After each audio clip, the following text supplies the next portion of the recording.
The next round of panel discussion would be on the topic medical device innovation in digital era of healthcare.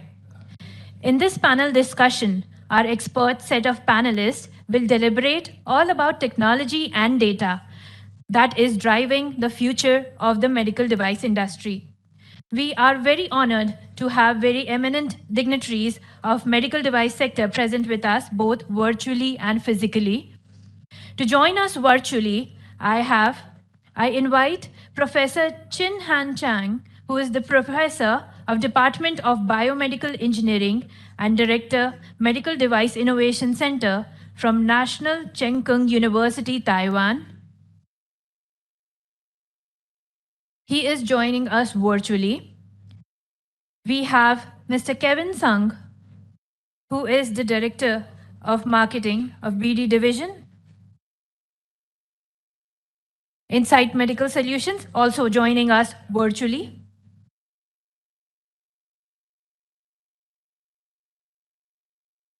We also have Mr. Emmanuel Felix Lespon joining us virtually. He is the head of Global Marketing Department, EPED Inc.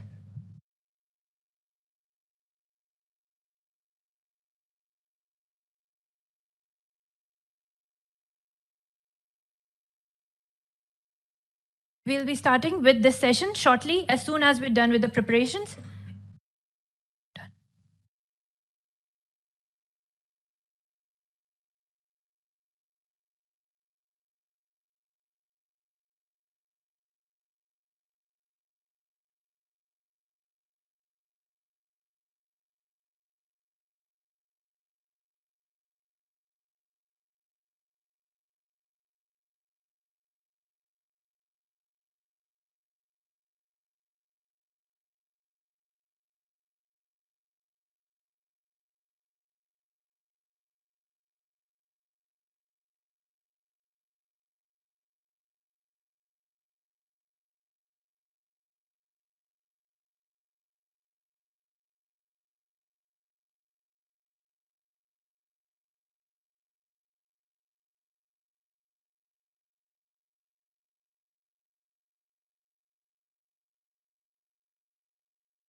Let us start with the next round of panel discussion on the topic medical device innovation in digital era of healthcare.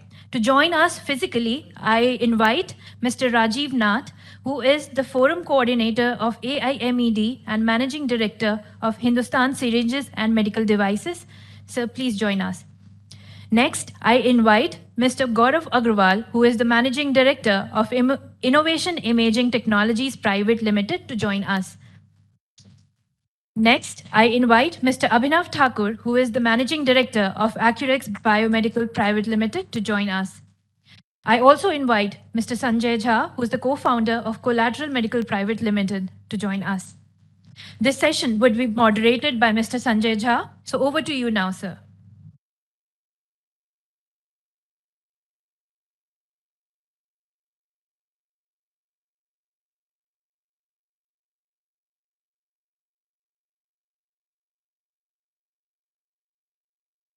Very good afternoon, everyone. COVID time was the time when we saw how emergence of Indian medical device companies. This was the first time when we really saw us impacting the world in terms of medical devices.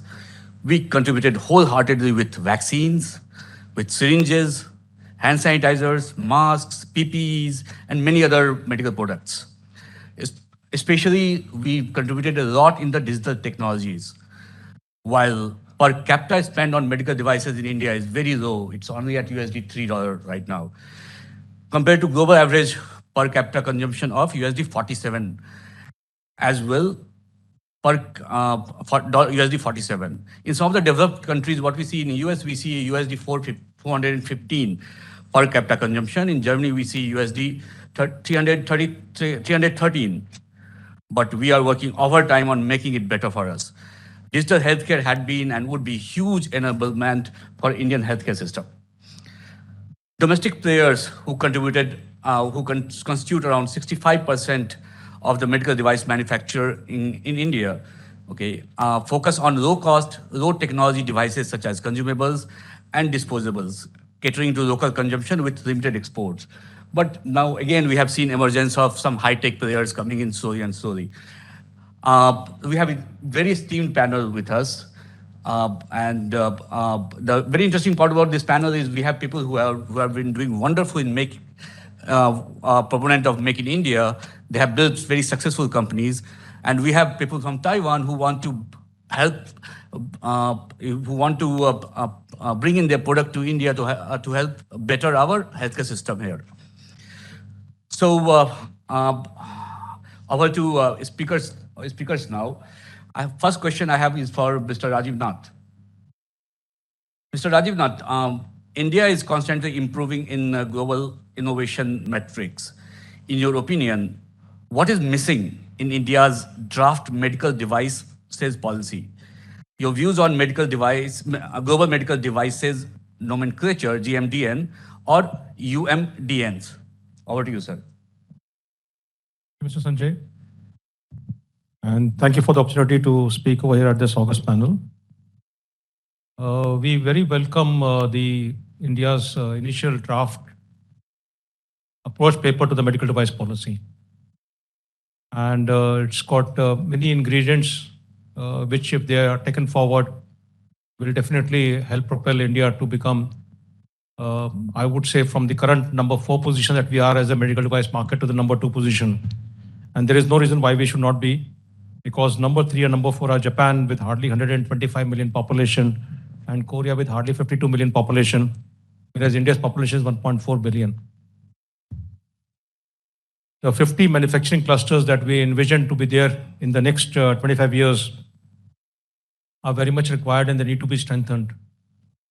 So the government has been focusing on medtech parks, and that's what's highlighted in the policy paper over there. But in terms of what's missing or what needs to be added, we must not forget the existing clusters, and they need to be strengthened. There is no point of making the mistake which was done in the pharmaceutical industry when existing manufacturers and units of pharmaceuticals in Delhi NCR, in Gujarat were uprooted and had to go to Paddi and other places for tax benefits. So there is no point of making existing manufacturing units to be non-competitive and to lose employment and skills factor over there.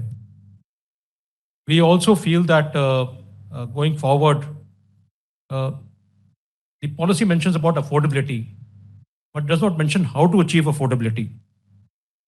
Currently, the ecosystem is such that the ethical manufacturers and the ethical healthcare providers are in fact challenged by the existing system. So if they will not play along with the existing system, if they will not give similar kind of trade margins to the retailers and to the hospitals, and they are out of the market, which doesn't portray very well, because when manufacturers enter this noble field, their aim is to provide low-cost, affordable healthcare and medical pricing and devices. The other area where, when we talk about the policy promoting quality, that is good, but how do you promote quality? So unless Indian certification system for quality assurance is going to be incentivized, both in terms of public procurement, so we go for Q1 and not for L1 pricing, lowest pricing in procurement, as well as in the case of also in terms of regulatory fast-track approvals like it's done internationally, we are not really incentivizing quality. So if we keep on buying in public healthcare at lowest price, manufacturers who strive to give better quality feel that they are at a competitive disadvantage. The other area is about manufacturing viability. The whole basis of a policy just wanting to be the top 5 in the world is not going to be achieved unless the roadmap is very clear as to how it's going to be achieved. If we continue to have 0% of 5 or 7.5% custom duties, manufacturers who had become traders will continue to keep on importing and trading and putting their brand name by stickering on the products over there. If we want to put real manufacturing, then we have to address that issue. And finally, we have to build brand India by creating a bouquet of domestic champions and portraying that internationally. When they will lead, others will follow. The next question that you asked for regarding was EMDN and GMDN. Now, over here, India has to follow the route given by WHO. There are 3 nomenclatures available. The GMDN one is the most popular one, but it is a paid one. And finally, it's going to be expensive for Indian manufacturers to reach out to. So what we've been recommending to WHO and to also Government of India is to adopt EMDN, which is the European nomenclature, and this is available free of charge. So why pay for something when you can have it free of charge? And the same thing can be used by buyers, sellers, regulators, everybody in terms of regulatory approvals or in certification even in buying the products.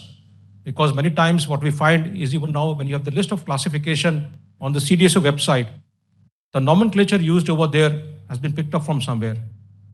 Whereas when we talk about the BIS standards being published, they're using a nomenclature for the product which is going to be different than many times in what's classified over there.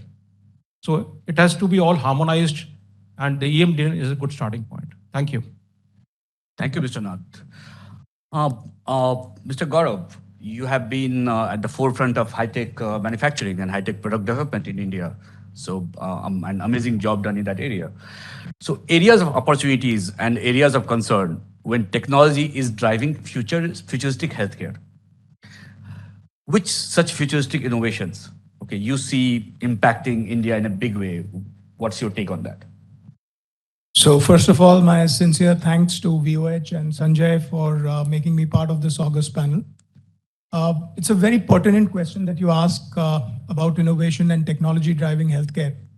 So I'd like to start with a quote from Steve Jobs, which says that innovation is the ability to see change as an opportunity and not as a threat. Today we live in an era where technology is impacting the entire wellness continuum of a patient.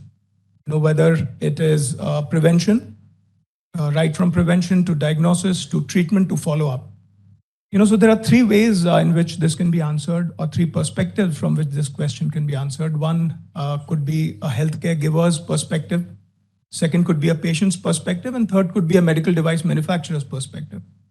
But let's take the patient's perspective because I feel that is most important. So talking about prevention, today we live in the era of smart wearables. When smart wearables started, they started with a simple pedometer, where you could only count steps. And today, they can do step counts, they can do calorie count, they can track your sleep patterns, they can track your SpO2 levels, oxygen concentration. Apple now has launched an ECG feature, which is fairly accurate. And, there is a technology that I privately advised, and that is called Sanket Life. It is basically an ECG device, which can be carried in your pocket. It's a 12-lead ECG. It's iOS and Android compatible. And so smart wearables are changing the way prevention is done. I think a lot of prevention is being done by the use of these smart wearables. The other thing is data collection. All of this data is resting on an app, can be connected to cloud, and can be accessed by a physician, primary physician or a caregiver. So prevention is one large area where I think technology is changing the way we are approaching the whole wellness continuum of a patient. Huawei has interestingly come up with a feature where they track UV levels of a patient to understand the sun exposure. Vitamin D3, especially in the era of COVID, where people were locked up inside their houses, has been a big challenge. And Huawei has introduced a UV tracking feature by which they tell you that your exposure to the sun was right or not. So another great feature. So prevention is one of them. Diagnosis. Telemedicine is such a boon. Gautam spoke about some of the niggling challenges that the industry is facing in regards to telemedicine. But today, I think if tech is not driving one of the following things, then it's just vanity, in my opinion. One is access to quality care. If patient is unable to get access to quality care, or the treatment doesn't become more safe, or the clinical outcomes don't get better, or the healthcare does not become cheaper. In my opinion, technology should be driving these four goals. So let's talk about the first one, access to quality care. This is where telemedicine plays such a huge role. Organizations like Narayan Hridayalaya have taken a huge leap in that. They were 15 years ahead of everyone. They have a hub and spoke model where somebody sitting in Gulbarga would connect to a specialist in Narayan Hridayalaya, a neurosurgeon, a cardiac surgeon, an orthopedic surgeon, an oncologist, interventional cardiologist. Diagnosis can be done very, very quickly, and patient can be flown into one of the spoke centers. So that is an area where I think access to quality care is being provided to a large segment of the society. Of course, with the access of 4G technology, it's becoming easier. There are several other ECG devices like Sanket, which are largely driven by 4G data. The second is safety. So robots, the advent of robotics in surgery, today you're doing angioplasties, you're doing neurosurgeries, some very, very critical surgeries, which are more safer, not only for the physician, because they don't have to stand in a cath lab environment, it saves them radiation, but it's more precise and safe for the patient as well. The third is better clinical outcomes. How do you drive better clinical outcomes is through treatment planning modalities. Today with 3D CT, interoperability principles, where a lot of modalities are talking to each other in a cath lab or a OR environment, is driving much better clinical outcomes. We are no longer living in a disconnected world where the prognosis is disconnected from the treatment. We are living in a world where treatment planning is central to improving clinical outcomes. And I think technology is driving that through a lot of treatment planning modalities, largely based on principles of interoperability. All the devices in a cath lab or a OR are now talking to each other, and those outputs are easily accessible. And the last is cheaper healthcare. How do we reduce the cost of healthcare? There is this huge push towards affordable healthcare. And I think technology is driving that as well. I'll give you an example. Before our advent, we are a cath lab manufacturer. The cost of setting up a viable cath lab infrastructure was 5 to 7 crores. With government giving incentives to manufacturers like us in the medical electronics industry, today that setup can be made in under 3 crores, doing everything else that a 7 crore setup was doing. So, that is driving affordable care. Some of the government's incentives like price caps on stents and hip implants, knee implants is driving tremendous growth in those procedures. So I'm sorry for a long-winded answer, but I think, Sanjay, that is what it is, that unless technology is impacting one of these 4 areas, and it is impacting all of these 4 areas, I think we need to see innovation as basically an opportunity and not as a threat. Thank you. Thanks for pointing out quality care, safety, interoperability, and affordable. And your company has done amazing job of bringing in affordability in the cath lab space. Mr. Avinav, so question for you. So India is known for its software development capabilities, and it's also pharmacy of the world, right? Do you see it helping in getting higher market share in connected diagnostic space? Because we have these 2 capabilities which traditionally have not been used in this space as much. Pharmacy of the world and the capital of IT. That's what we are known for.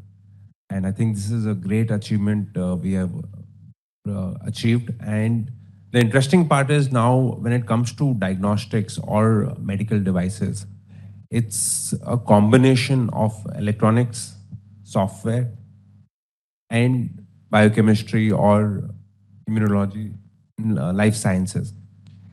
So we have got the software with us, that we are the IT capital of the world. We have one of the lowest development cost of IT. And we have the background of being the pharmacy of the world, where we have the advantages of the raw material suppliers being all available in India. And a lot of the machinery which is being used by pharma companies can be adapted, can be changed and tweeted to be used in our manufacturing for diagnostics. So you can see we have the advantage of these two. The missing link is the electronics component, so the hardware, because we are using biosensors. So the sensor part is the hardware where it comes into the printed circuit boards or the MCUs. This is the missing link and the semiconductors. And I'm very encouraged to see that the government is working on developing semiconductor manufacturing in India and having a lot of PLI schemes to promote electronics manufacturing. So this is the missing link. But once this fits in, I'm very confident that there's going to be a big change and we're going to be seeing a lot of manufacturing starting. Till this missing link doesn't fit in, we still have an advantage as being rightly said by you, being the IT capital of the world and being the pharmacy to the world. And we can still use these two strengths to develop our own products, not only for India, but also for the exports market. So capitalizing on our strengths and working on that to overcome our missing link is the way forward. And I see huge opportunity in this going forward. Thanks, Abhinav. So now I'll move over to our guests on virtual platform, guest from Taiwan. So this question for Professor Chang. Professor Chang, could you share your views on collaboration with Indian companies from the past and present? What opportunities, in your view, are lucrative and accessible for the same?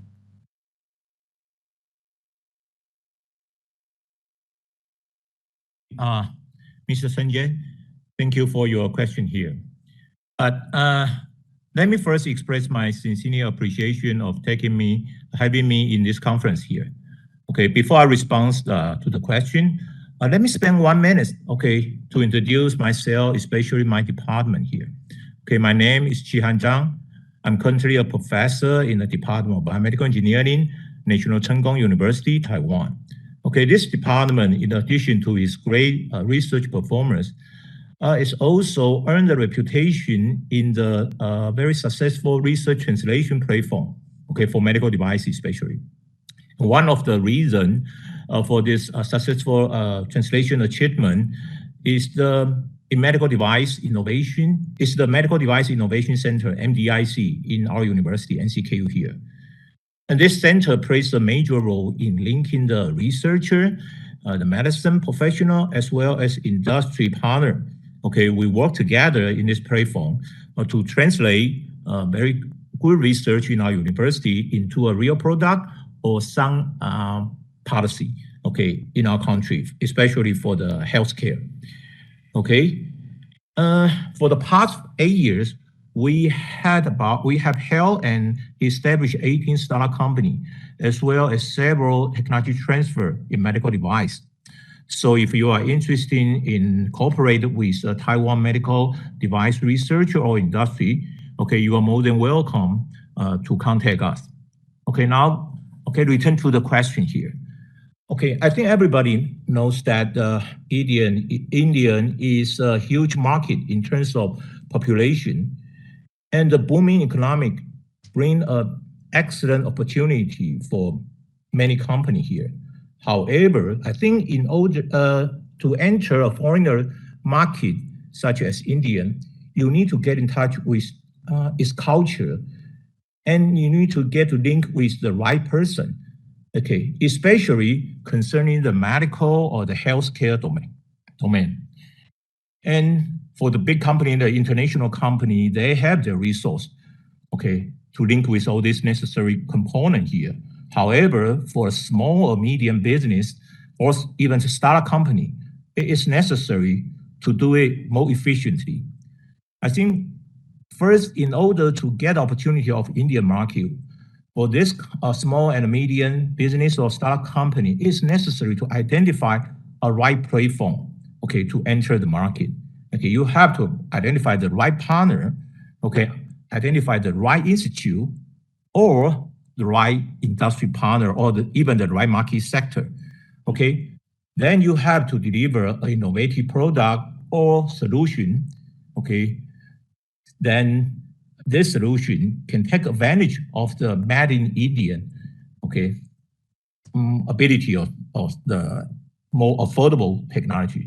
Okay, speaking of affordable, let me echo a little bit about the previous comment about the affordable medtech, okay, issue. I think affordable is not necessarily mean cheap, okay? It means, I think it should be more efficient, okay, more helpful or more necessary.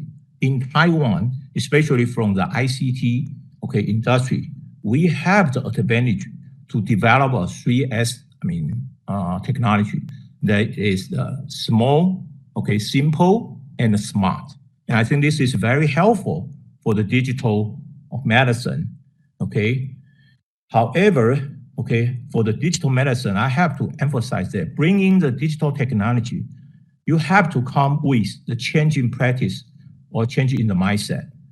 So that such as or even the regulation, regulatory, the policy there, okay, because this is kind of new to the medical people. I mean, not that new in using computer, but to let the computer play a major role in the daily medicine practice of anything like that. So my answer to your question here is that for this, the opportunity to get into the Indian market is first to identify the right partner, then right platform, then okay, the right product, and finally identify the right technology. Okay, so this is my response to your question. Thank you. Thank you, Professor Chang. My next question is to Mr. Emmanuel Felix. We have observed multiple remote monitoring devices emerge recently in the sector of remote diagnostics. Please share some insights on innovation solutions in Taiwan or globally that you think shall transform the diagnostic ability in the era of digital healthcare. Mr. Felix. Okay, well, thank you so much for the opportunity. I think right now we are at a very good stage in which the devices, smartwatches, and cell phones allow us to do remote monitoring because that's simple now. But we need to come across a follow-up of specific values provided by the patient for doctors to understand the evolution of their conditions. And that is a bit more complicated.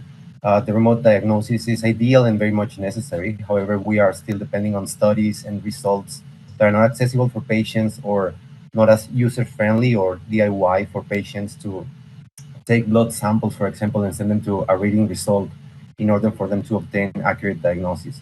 So that's why I think that at the moment, imaging technology is the core of this case, of these scenarios. The emergence of advanced medical imaging technology has made it easier to capture patient information with X-rays, CT scans, and MRIs for them to be shared. But again, like this is not from home, this is from hospital to hospital for them to get a better reading of what they can do. For applications for DICOM in all of the stages, it's very easy to transmit imaging to patients, physicians, or other practitioners who must review these files to ensure the best patient outcomes. So when it comes to all of this work, I think we still depend on special people prepared for this. We're not ready to do it from home as we do like just a follow-up.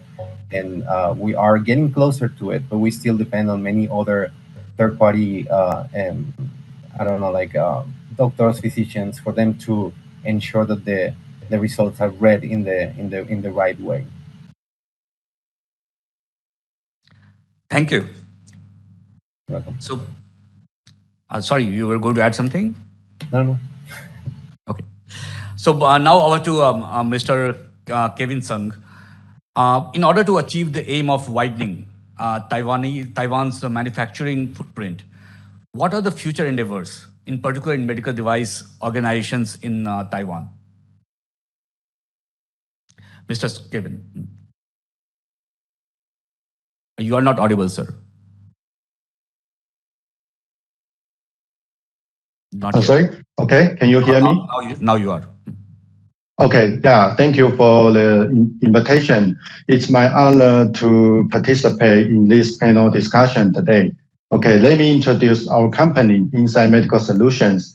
It's dedicated to deliver capsule endoscope for upper GI tract, including esophagus, stomach, and duodenum. Our quality system is certified for ISO 13485 and TFDA QMS system. Our product we call wire magnetic assisted capsule endoscope. It's been approval for CE and TFDA. Okay, so we do a lot of pre-market clinical study with Taiwan company and China hospital. Okay, and okay, so for the question, there are two topics I would like to discuss with you. First, the market with larger economic scale. Okay, as we know, Taiwanese companies has world-class OEM, ODM capabilities, but still need international market access, especially in India market, which is already one of the world's most important economics. And second, check the clinical demand locally. According to WHO 2020 paper, upper GI disease, including stomach and esophagus, are already in top 10 cancer causes. Each is number 4 and number 8. Upper GI disease in India is also often occur. So that's a good checkpoint for Taiwanese medical device company before they will enter the market. Thank you. Thank you, sir. Now, coming back to the panel here. So, question for Mr. Agarwal. Healthcare facilities with high quality medical devices, okay, the area which you focus on, being concentrated in urban areas, despite majority of the population living in rural areas. Okay, private players have been expanding beyond metro cities to tier 2, tier 3, tier 3 regions, along with the lines of Make in India and production-linked incentives, PLIs, which you already talked about. How can public-private partnership play a role in helping medical device industries reach hospitals in rural part of India, the heart of India? So very good question again, Sanjay. I think PLI scheme has been a huge enabler for areas that are critically import dependent, especially medical electronics, cardiac implantable devices. You know, one of our companies is a beneficiary of the PLI. Talking about your second point on public-private partnerships, I think the public-private partnership infrastructure is at a fairly nascent stage in the country right now. And the biggest advantage that I see that it can evolve into a synergistic model, basically to combine the social objective of universal and affordable healthcare, and also meet the business objective of running a viable, profitable healthcare facility. So that I see as the biggest advantage, but there are 4 or 5 other advantages that I see, in evolving PPP as the go-to model for access to high quality secondary and tertiary care in tier 2, tier 3 cities, like you said. So one is infrastructure development. I mean, government on its own has its procurement agencies, but they're not as efficient as the private players or the public or the private enterprise. So I think there can be a lot of tertiary care infrastructure development by bringing in an industry partner. We are seeing that in Maharashtra especially, which is one state that leads in PPP projects. There are lots of CT and MRI diagnostic centers run in government hospitals where there is no perverse incentive for the industry to drive patient flow. The patient flow is guaranteed, and thereby the cost of treatment is driven down, which is beneficial for the patient. And at the same time, a lot of tertiary infrastructure is created. Second is management and operations. I think private enterprise brings in a lot of technology and a lot of bandwidth in terms of management of a advanced healthcare facility. Third is capacity building. In government hospitals, one of the challenge is staffing, hiring. So skilling and upskilling can be left to the private enterprise, and I think that can be scaled up pretty quickly. Some financial mechanisms can be brought in where, for example, Government of Maharashtra again has some models in Pimpri-Chinchwad Municipal Corporation in Pune, where you quote a certain discount to the government approved prices for angioplasty, for example, and they allow you access to their entire pool of patients. That model is running very successfully in a few hospitals. We have a few cath labs installed in such models. Is that a service kind of model or? It is a hospital service inside a hospital kind of model where the entire cardiac setup is run by a private player. He bids at a discount to the reimbursement price for angioplasty. Okay. The highest bidder gets the contract, and they're assured a steady stream of patients because their OPDs, government OPDs, are always full. So I think it has worked brilliantly in Maharashtra and other states, some other states like Andhra also. The last is basically IT infrastructure. Today, I think with PHR, being a huge area of concern, archival as well as safety, I think private enterprise can play a huge role there by building some firewalls and ensuring that data is transferred across healthcare enterprises without compromising safety. The last thing I would touch upon is with specific reference to cath labs.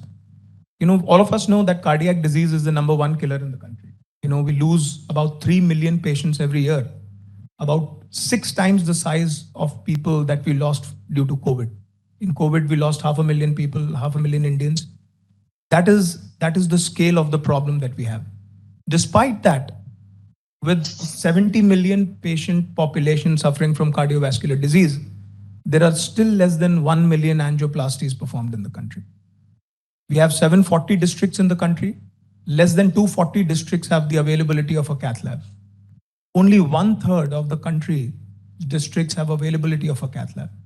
Now there is capacity building in us and Allengers. Together we have about 30% share of market of the cath lab market.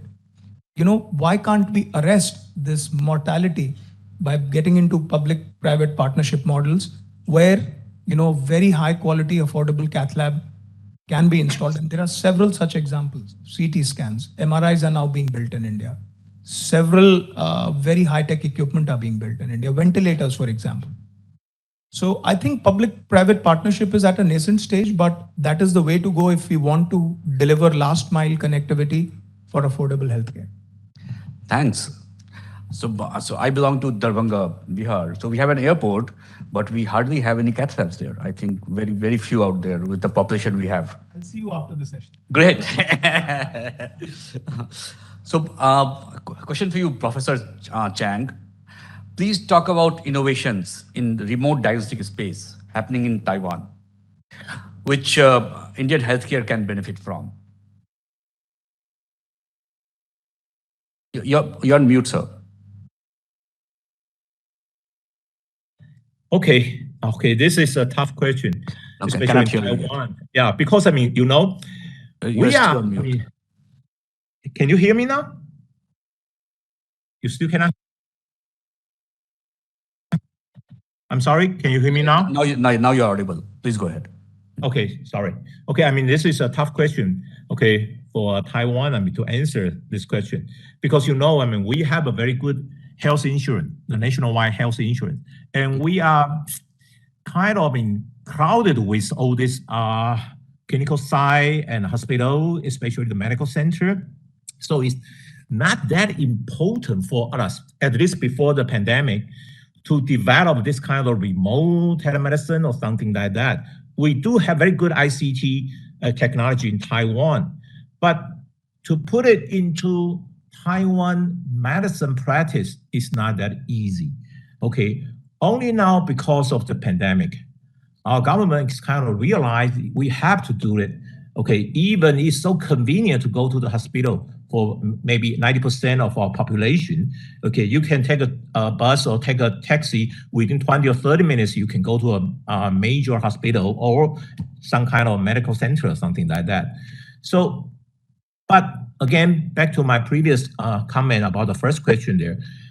To bring in the digital, using the telemedicine is not that difficult, especially a company with the current technology here, But the mindset for the medical professional, for the patient, is the difficult part, It's not that difficult when you cannot really touch the patient or when you cannot really, look at the eyes of the doctor, in order to comfort that, your doctor has paid attention for your condition here.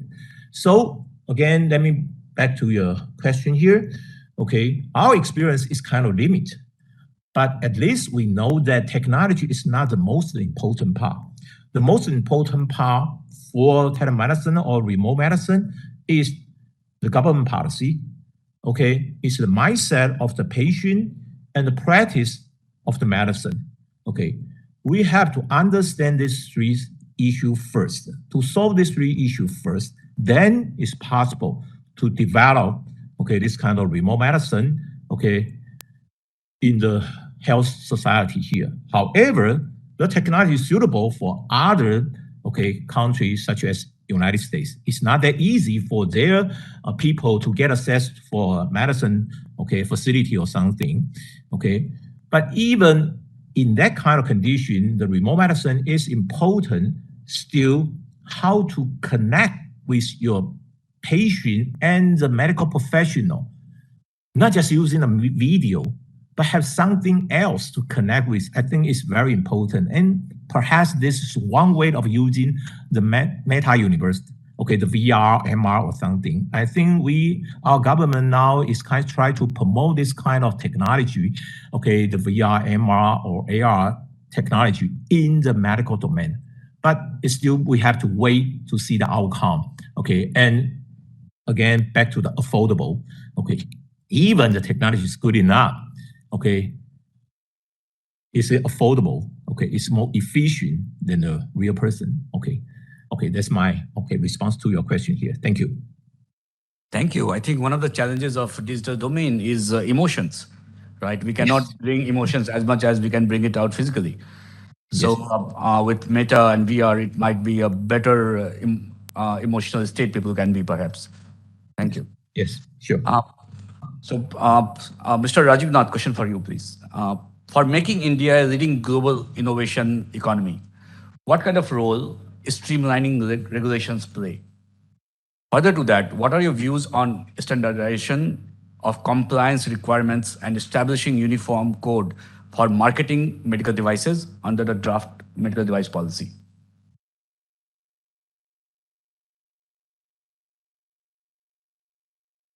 Thank you, Mr. Sanjay. The medical devices historically in India have been regulated like drugs. We've got 37 product categories which have been regulated under the drug rules until 2016, and more recently from 2017 January, the medical device rules have come into being. But these medical device rules are still transplanted under the Drugs Act. And here lies the problem, because that is something which is going to be holding back manufacturers entering into the space, number one. And number two, bringing in innovation going forward, because there are many implications in terms of addressing patient safety concerns, which the Drug Act is being a stumbling block.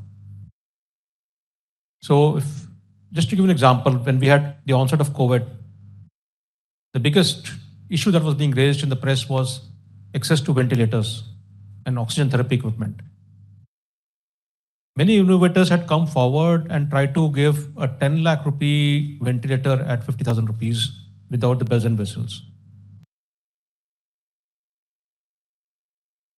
That kind of innovation, which allowed people like Maruti and other Mahindra to come forward and help existing manufacturers scale up and provide more than 50,000 ventilators in about a month's time from homegrown technology and homegrown components, BEL and BHEL to come forward, would not have been possible if they were already covered under the drug rules and under the Drug Act.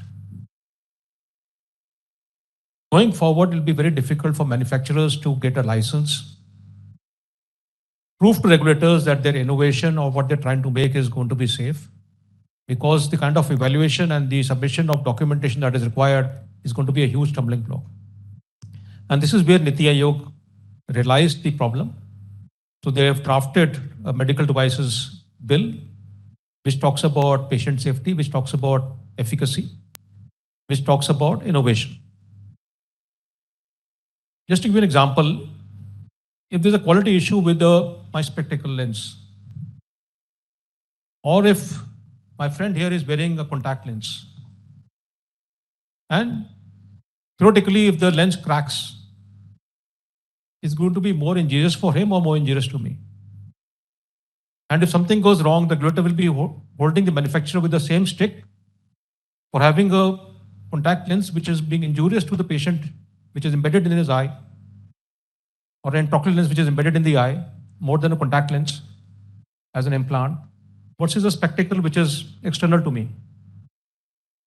But we have the rule book and the law book which is using the same stick for all the manufacturers. So going forward, if I'm going to bring in a more innovative intraocular implant, for example, which will allow blind people to see, the current rule and law for anything which is like a new product or a new device, like for a new pharmaceutical drug, has made it as a huge stumbling block. Now, the medical device rules talks only about responsibility of a manufacturer to prove to regulator what they have to do. The medical device rules have got nothing about responsibility of a regulator or of the evaluating people in the regulatory team as to how they're going to make innovative products be easily available and quickly available. So unless that tweaking and correction is done, additional rules are available, or the law is going to be tweaked again, or a new law is written, we're going to be having this big stumbling block. The next part of the question is regarding the ethical marketing code. I mentioned earlier today that we don't want to have a position where ethical manufacturers, when they come into making products like from Taiwan, somebody makes a collaboration and makes a glucometer over here and wants to launch it at half the price of what's existing in the market from the large American or German companies. And he finds that still, because he's selling it at half the price, he's being ethical, his expected price is very low, but he's not succeeding in the retail market. The chemists are not putting his product across. They're still putting the familiar brands across. So how does he compete with the familiar brands from America, from Germany, from UK? And that's the biggest challenge. So this is the challenge for the ethical manufacturers in terms of affordability and marketing. And that's where the marketing code we've been trying to correct. So the marketing code to some level has been corrected. So when you have a conference like this, or we go for training to a hospital, how does an ethical manufacturer reach out and educate the nurses and the doctors? By very low cost, the focus has to be on education. The focus is not to be on the lunch and the dinner and the tea and the coffee. But what we find increasingly for the last few years has been, the focus has been where the event is going to be held, in a 5-star hotel or not. Is going to be a dinner party. Whether whiskey and wine is going to be served or not. Whether there's going to be music and entertainment or not. Now that's being used to market the product. Now, is that ethical? So we are putting ethical manufacturers who are not doing that kind of marketing at a disadvantage from those companies who are doing that kind of unethical marketing. So doctors being given freebies to go in the garb of training, go to New York. We'll give you this course advantage for 1 week in New Orleans. Go with your family. We'll take care of the tickets and the stay, don't worry. This kind of inducements in the garb of training is not really ethical marketing. So in the code that's been now defined, it's a voluntary code. We've tried to address these kind of issues over there to some level. They're not fully addressed fully, but it's a good start. And we need the cooperation of the healthcare providers. There is an ethical code from NMC, there's an ethical code from the IMA. But we need to see that in practice. We need to see that when the healthcare providers are seeking training or collaborative seminars and conferences with manufacturers, it's not being highlighted sponsoring. So when we talk about sponsoring, we know there's agenda being driven. Till some level, certain level of marketing is understandable. But beyond a particular level, when we cross an ethical boundary, that's something to be questioned. Thank you. Thanks, Mr. Nath. After Supreme Court ruling on pharma companies, I think there's Margaret has any comments on that? Well, yes, I think that's a good thing what's been done, because now the issue is that manufacturers are going to be taxed. Earlier, when they were sponsoring conferences, freebies, trips abroad, education programs in the name of training, basically giving inducements to doctors and to hospitals to promote their products, that cannot be now written off as marketing expenses. So that's going to be discouraging manufacturers to some level to write off these as marketing expenses and then to claim a tax deduction by that. So hopefully a mixture of both, a voluntary code put in by the associations, manufacturers associations like IMED, Association of Indian Medical Device Industry. We promote ethical manufacturing and responsible manufacturing.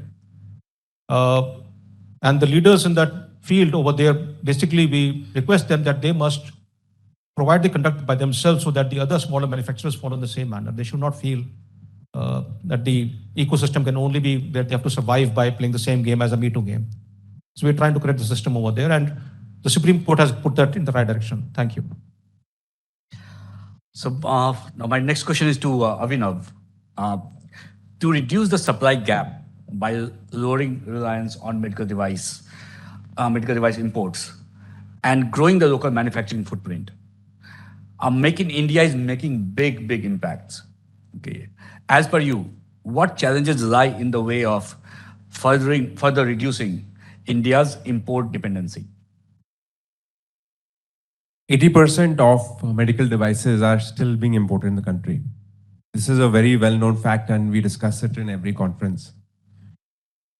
This is a challenge, but also I believe it's an opportunity. Because 80% is being imported, there's a huge opportunity for domestic manufacturers to indigenize and grab this large market which is available. 80% of the market is available. So in every challenge lies a seed of opportunity. And I would look at it as an opportunity instead of us giving up and saying, no, 80% is being imported and we have only the low-end devices that we can manufacture in the country.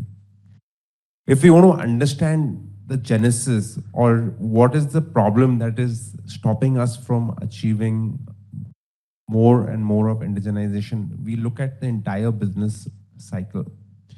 So business cycle is you get the inputs, you have value addition, and you have the outputs.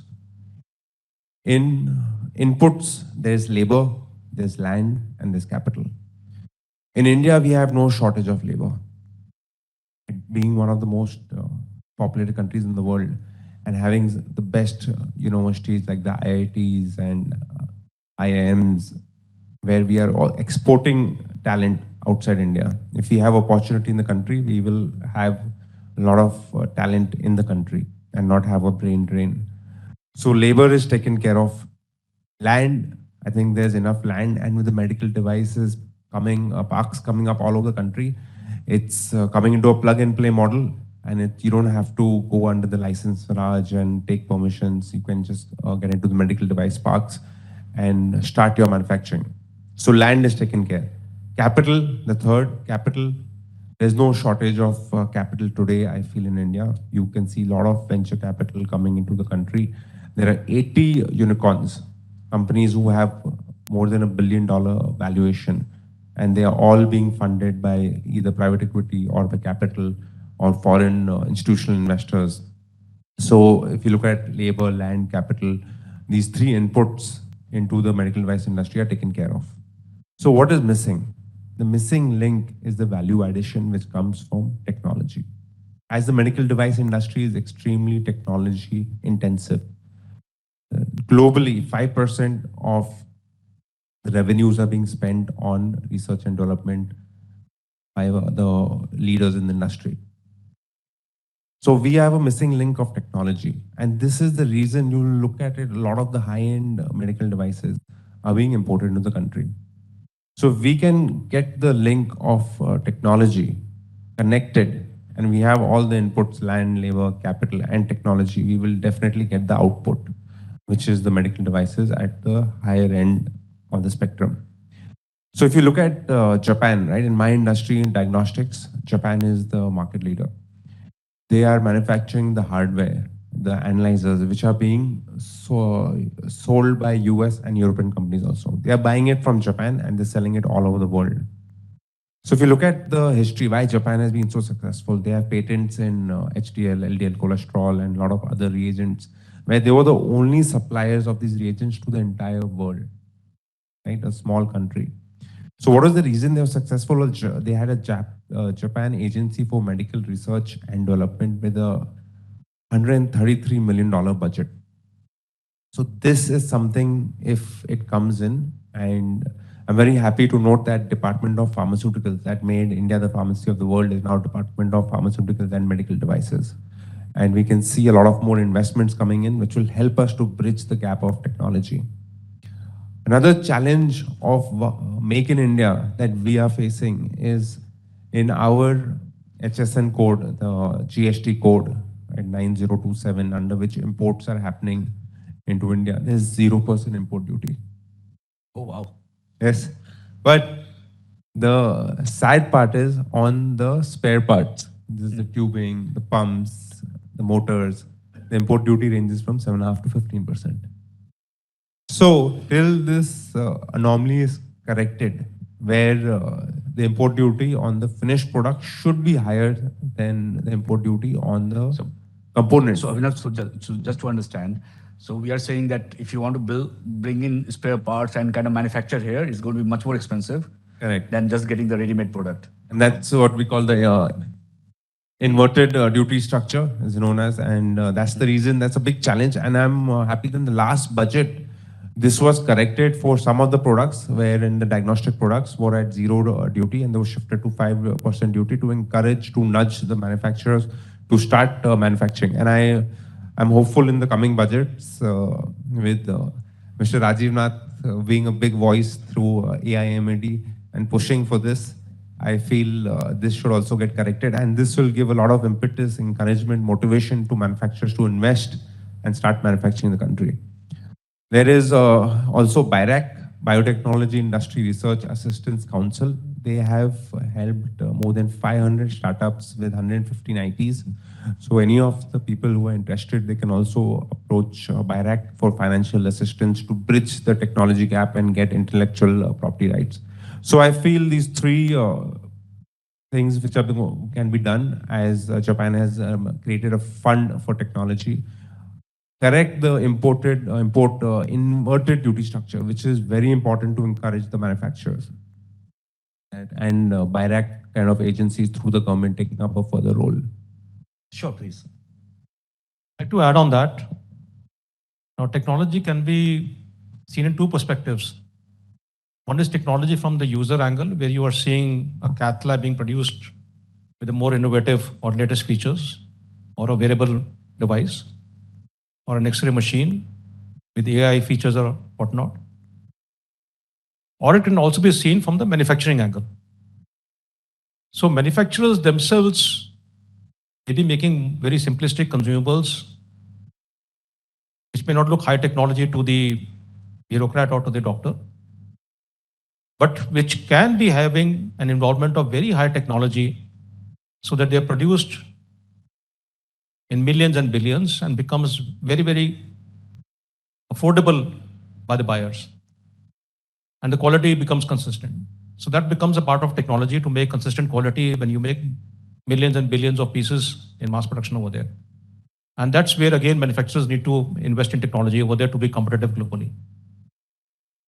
Going forward, we are talking to Taiwan over here.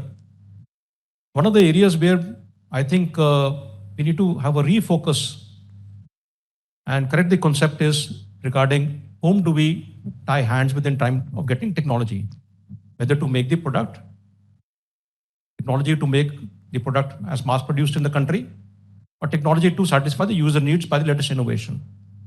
And in most countries where medical device industry is strong, whether Taiwan, Japan, Korea, Israel, Germany, Denmark, Sweden, Finland, Ireland, UK, USA, majority of these are being done by SME companies. They're not being done by large corporates. The large corporates wait for the small companies to really become big, and before they become unicorns, they'll buy them out by mergers and acquisitions and make them part of their fold. So who are the ones who are going to give us this knowledge and technology are going to be these SMEs. An SME from Taiwan would not be having the sales force and the market access which an Indian manufacturer enjoys.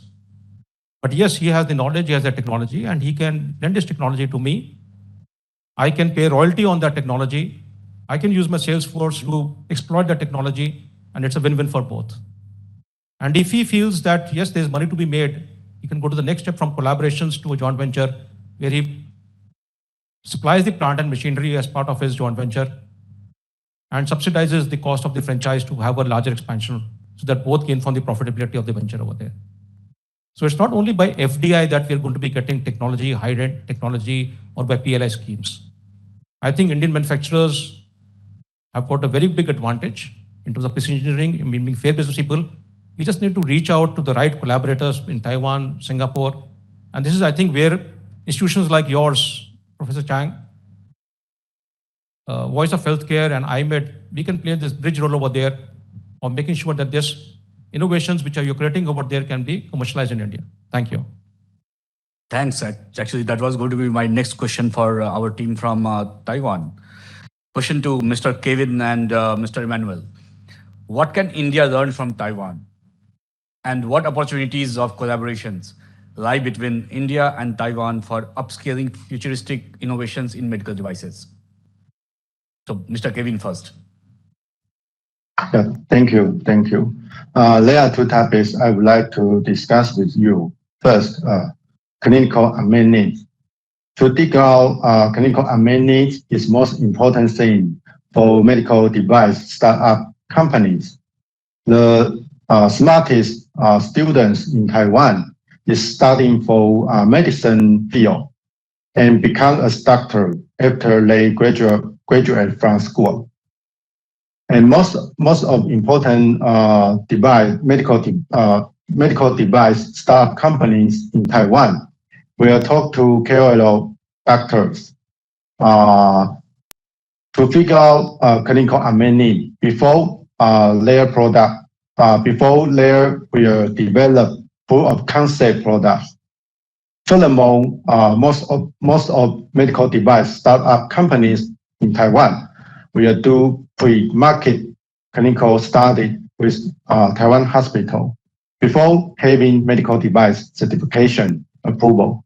So it's good example for you to learn these key activities from Taiwan teams. That's I would like to share with you. And second, collaborations in innovative technology. We know the smartest students in India is studying for software development, and best software engineers is working for India's companies. On the other hand, best hardware engineer is working for Taiwan companies. So it's good opportunities to collaborate and co-design innovative technology, medical device based on clinical unmet need from the doctors, either in India or Taiwan. Okay, so that's my answer. Thank you. Thank you. And Mr. Emmanuel, please.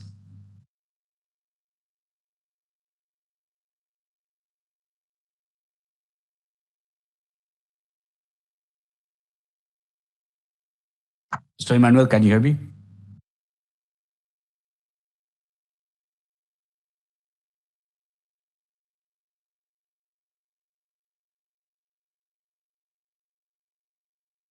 You're on mute, sir.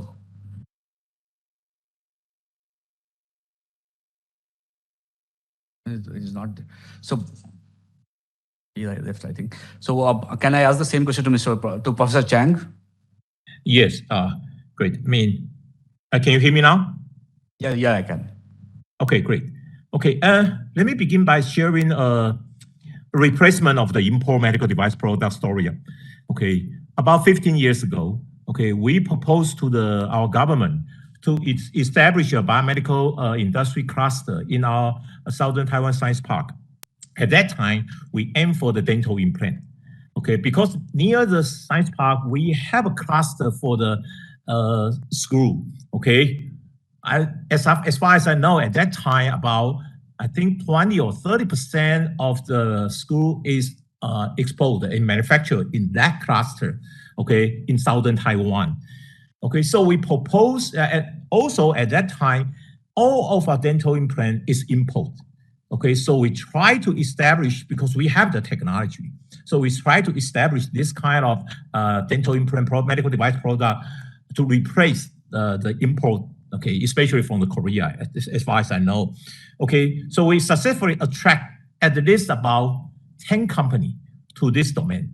Okay, unfortunately, after they develop this product, we have been into a Red Sea market.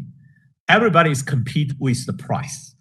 Okay, so now they are, I mean, kind of, because our Taiwan market, even for the dental is not that much. It's not that big. So once they realize that we have too many manufacturer computers in Taiwan, so now they are aimed for the mainland China. Okay, again, mainland China has his, I mean, own manufacturer and all kind of things. Even we are kind of language more similar, close to them, but it's not that easy for us to get into their market still.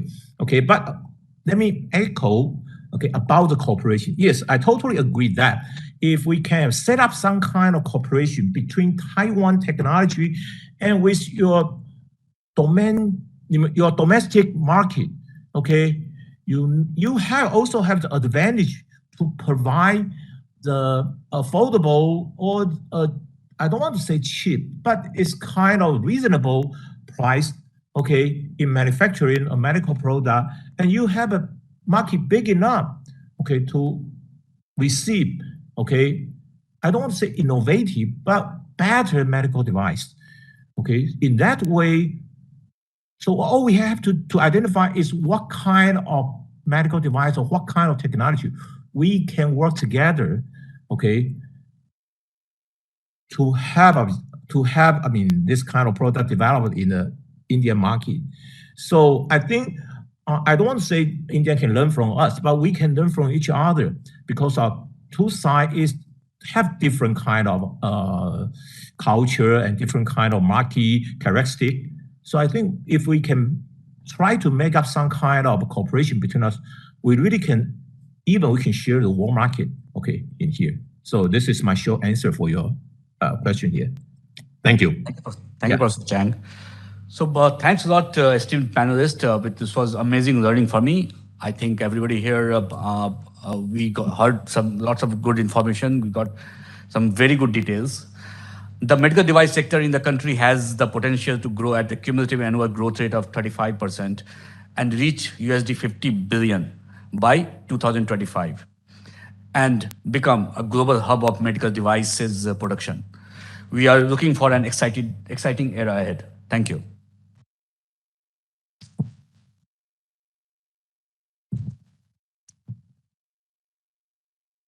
Thank you, Mr. Jha.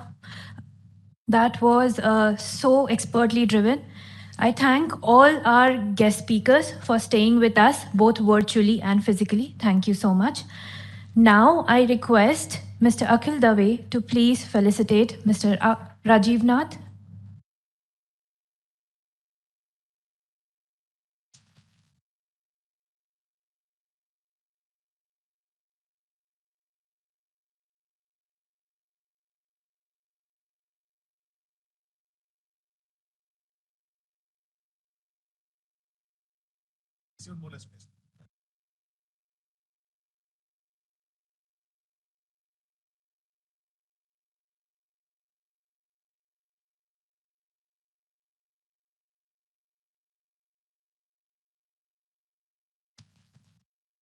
I request Mr. Manthan Shah to please felicitate Mr. Gaurav Agrawal.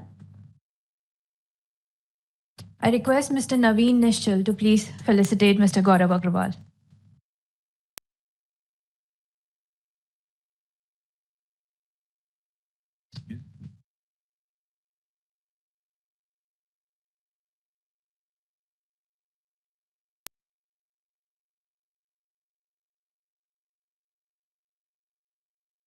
Next, I request Dr. Biren Chauhan. I request Dr. Biren Chauhan to please felicitate Mr. Abhinav Thakur.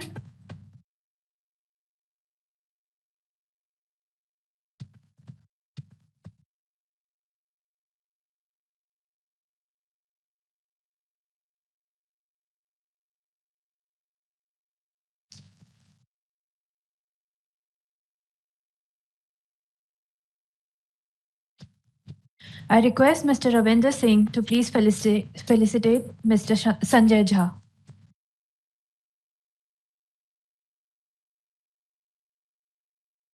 I request Mr. Rishabh Gupta to please felicitate Mr. Sanjay Jha.